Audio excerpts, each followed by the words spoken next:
Well folks, hope you like this little short intro you just saw there. It was filmed earlier on today in Toronto at just round by one of the colleges at the University of Toronto. Very cultured area, as you can well imagine, but one of the few places here in Toronto where you can find polite people. So the day started as your average Saturday morning, up really early, you know, around 3 in the morning sort of time, and you know, checked email and ate my breakfast and fed the cat, you know, the general sort of bullshit. So you know, this morning I got the first bus, and this morning was a sort of a neutral, ignorant bastard bus driver. I was actually the only passenger on the bus down to the streetcar stop. And you know, after a few minutes, a streetcar came along with a fat, fucking bald-headed cunt, ignorant bastard driving it. And oddly enough, I was the only passenger on there for a few stops. So you know, off we sped down Queen East, down into the downtown core, where I got off and, you know, had a little bit of a mooch around, and went into the Tim Hortons on Queen East, on the corner of Victoria Street there. Nothing much doing there really, you know. Rather nice piece of arse came in, you know, and ordered a bagel and coffee, and glanced over at me, you know, maybe thought, who's that decrepit old cunt, you know, but there you go.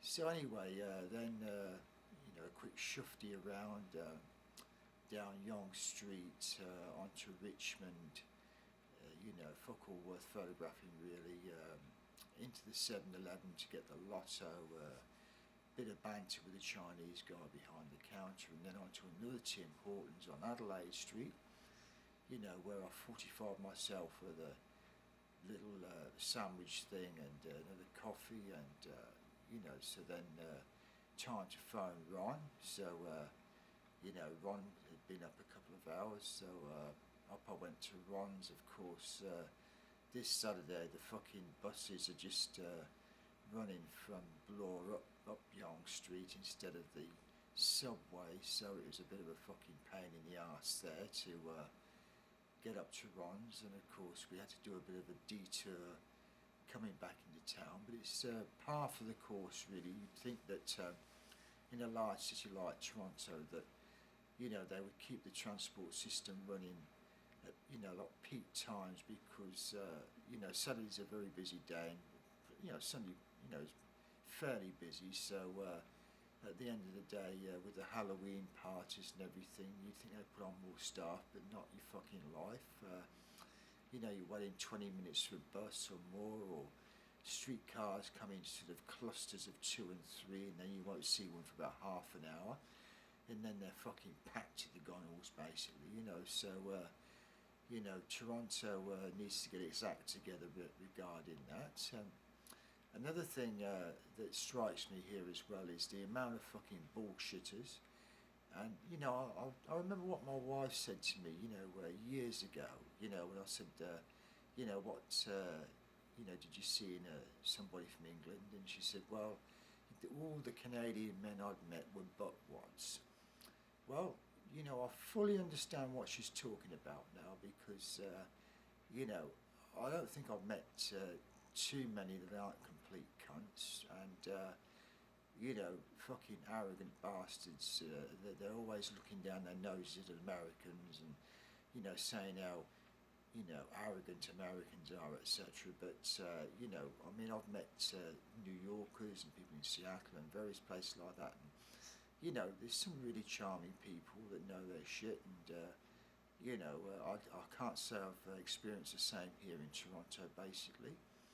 So anyway, so getting back to today, again, had spent a little bit of time with Ron, and you know, I got off at the museum, which is, as I say, right by the one of the campuses of the University of Toronto. It's actually the old campus, really. It's not old by British standards, obviously, but it's quite old.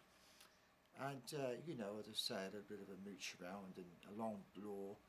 This particular stretch of Bloor is known as Yorkville, and at the back, sort of around the back, and Cumberland Street, and all those sort of places, which is where the well-heeled live generally. It's quite, not too bad, but of course, it's got it's littered with fucking beggars, of course. Like everywhere else in Toronto, there's always some cunt on the fucking punts. And the thing that makes me laugh now, they actually state what they want. Instead of do you have any change, sir? It's do you have a toonie, or do you have a loony? Or how about $5? I only need $5. Because I have to get to my sister's in Newmarket or somewhere. Or Aurora. It's always some fucking bullshit basically, and you see the same cunt there the next day, with the same fucking story. So not too bright, really. So anyway, perused a few things. Went down to Chinatown a little bit, Kensington Market. A little bit of a float round. The same old bullshit. It's getting a bit cold now here in Toronto. So, the old knackers was sort of feeling a bit of a twinge, so I decided to head home via the mall at Gerrard Square, where I got a few groceries, another lotto ticket, because I'm Mr. Optimistic basically. Also, I got a takeaway Chinese meal, which was quite good, and pretty cheap. You'd have a hard job to get the same thing in Britain for about £2.50, really, a big container, the equivalent of. So then, of course, on the streetcar, which was quite packed, going up to the bus stop again, full of ignorant cunts, miserable fucking streetcar driver, people with BO all over the fucking place. I didn't realise that you could get so many disgusting people into a square mile as though you can in Toronto. But anyway, there's certainly a little bit of an eye-opener for people back in the UK, in the way that I'm telling you things that the guidebooks will never tell you about Toronto. So, until the next time, keep safe, and over and out, and cut.